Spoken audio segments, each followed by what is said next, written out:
Chelsea Football Club have been extremely busy and have got a here we go, and it's not for Michael Olise, but it's for Pedro Lima, the wonder kid from Brazil. Yet, Chelsea have officially spoken to Crystal Palace and said, can we get permission to talk to Michael Olise? And apparently it's been given on 13th of June 2024. More importantly, there are two other clubs that have also asked to talk to him and it's been granted. One from Germany and one from Tyneside. Have a guess who it is. Furthermore, Newcastle are also interested in Noni Madueke, and the Duran deal is collapsed. The deal isn't working out, and it's because Chelsea want to do a swap, not the money. I've got the details, and Gallagher's not included. Before we get started, hit the like button. 1,000 likes goes a massive way. You guys supporting this channel is cute. Secondly, subscribe, because you clearly like the content. You made it this far, and is the best way to stay up to date with Chelsea. That's what I promise you. Give you entertainment while the news is coming your way, and more importantly, tell you when the stories are nonsense and when you should actually get excited. And this Olise deal, start getting excited because it's gonna happen, I'm telling you. I want to start with Michael Olise because I think this is the important news, and this is the news that takes Chelsea to the next level. I think Michael Olise is a player that has been ridiculously talented for a long period of time. He's gone away to Reading, he's done really well. Crystal Palace, he's been smashing it, and it's to the point now where he got 14 goals in 19 games last year, and it was his breakout welcome to the party season, because that's when everyone that didn't know of his attributes started knowing about him and almost became the main stage. So what is going on? He's got a release clause of £60 million. £60 million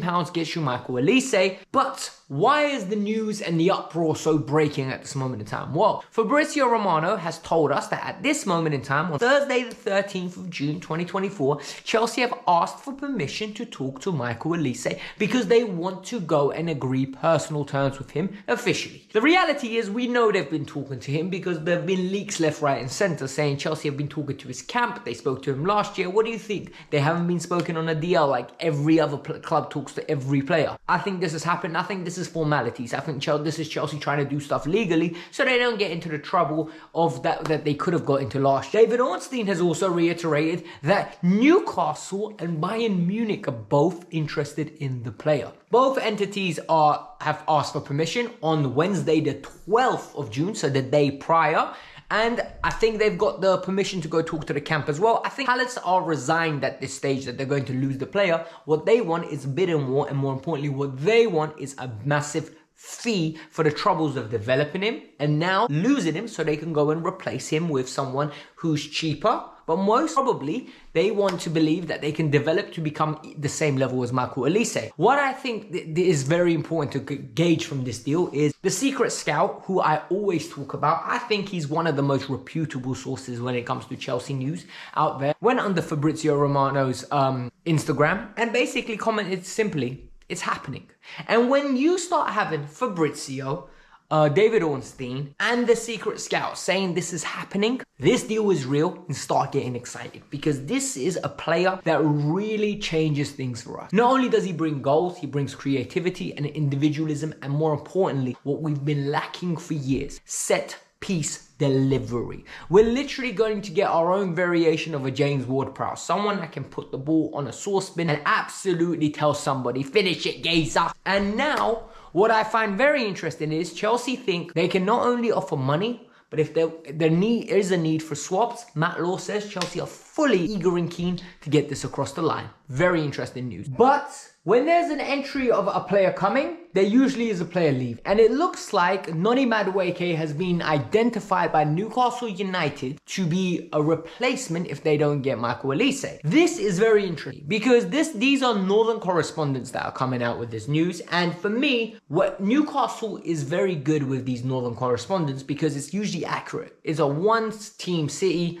Everybody there supports them. Everyone knows someone from someone, and the news is 9 out of 10 times correct. We know that Noni Madueke has got a huge following in the sense that people really like this guy. This guy has got tremendous talent, and I'm one of these people, by the way. I think he is very talented. I think his ability to beat a man off the dribble is very good.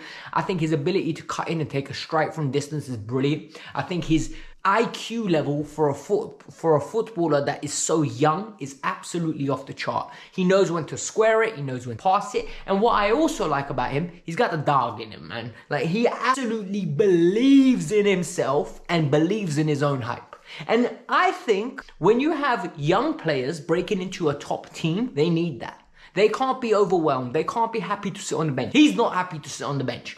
I don't think next year he's going to be happy if Olise comes in and starts over here. In his head, he thinks he's better than Palmer, he thinks he's better than Olise, and he thinks he's better than Mudryk and Jackson. Anyone in the Chelsea team, in my opinion, he thinks he's better than. This move for him could be outstanding. I think if you gave me a choice, Olise or keep Noni, I'm taking Olise. I think Olise is the next level up. However, I think Noni Madueke is brilliant. I think no matter where Noni goes, Noni's going to have a tremendous career. But at the same time, I would like to keep. I really would. I think there is a player in Noni. I would be happy. We have got a lot of games next year. And he's somebody I would not be letting go at the moment. Purely based on the fact that if Olise is the right wing option, Noni can be his understudy and they can fight for that position. Competition is good. You don't hear Real Madrid saying, oh, we have Vinny, why do we need Rodrigo? No, they say, great, add Goulet there, add Endrick, add Mbappe. I think we need options. And for me, this is a good move for Noni if it comes to fruition, but we would want to keep it. A deal that looks set to be collapsing, and I'm actually shocked that this is happening, is the John Duran deal. So Chelsea Football Club have been interested in John Duran, and a lot of people have been having meltdowns. And I'm not even exaggerating when I say meltdown. People are saying this is the end of Chelsea, where's the ambition, this is pathetic, what have we become? And people are fuming with what this is like absolutely representing if we get a player of this caliber as to be the backup striker to Nicholas Jackson. Fabrizio Romano said it's simple as this. Chelsea are unwilling to pay the fee because it's £40 million. It's obvious Chelsea aren't going to pay that fee. However, Chelsea want to include swap deals. Basically, we'll give you this player to lower the fee and then we'll pay for him. And for me, this is exactly what I think is going to happen if this deal goes through. A Fofana from what's it called? Datro Fofana from Burnley that we have on our books. He might be used as make weight for this deal. And people are going to say, oh, but is Duran even better than Fofana? Yes, he is. I'm sorry. I've seen both of them play. I think Fofana is ridiculously overrated. And what I've seen of Fofana, I think he's nowhere near the level of Duran. I think he's a good eye-catching player to watch.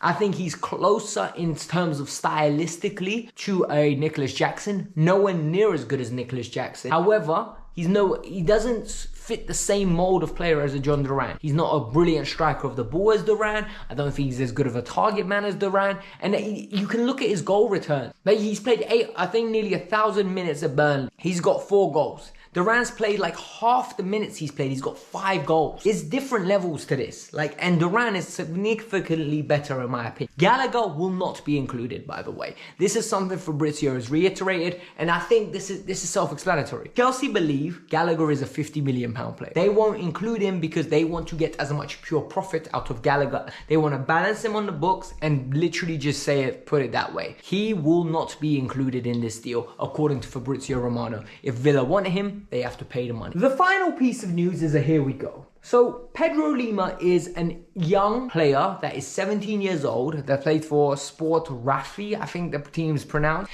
And the team is in Serie B, so not Serie A in Brazil. And he's been very talented. People said, yeah, not every young kid Chelsea sign is a wonder kid. Well, this kid is a wonder kid because they call him Baby Cafu for a reason, innit? So he must be a wonder kid. However, clips I've seen of him, he looks good.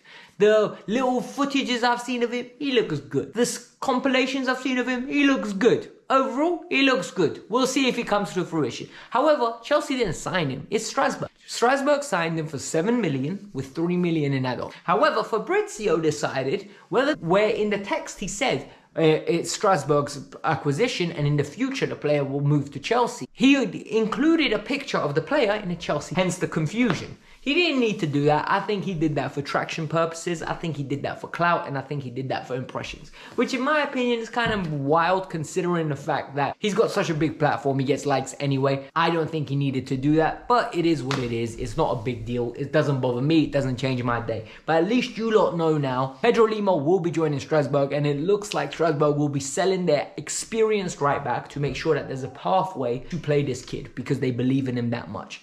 That's great news, but this was the Kavkas View. The main thing you need to take away from this video is the Michael Olise deal is real. Chelsea are doing everything they can to secure his asset, and I hope they do. Hit the like button on your way out, subscribe to the channel. Peace out, I'm out. Have a lovely day.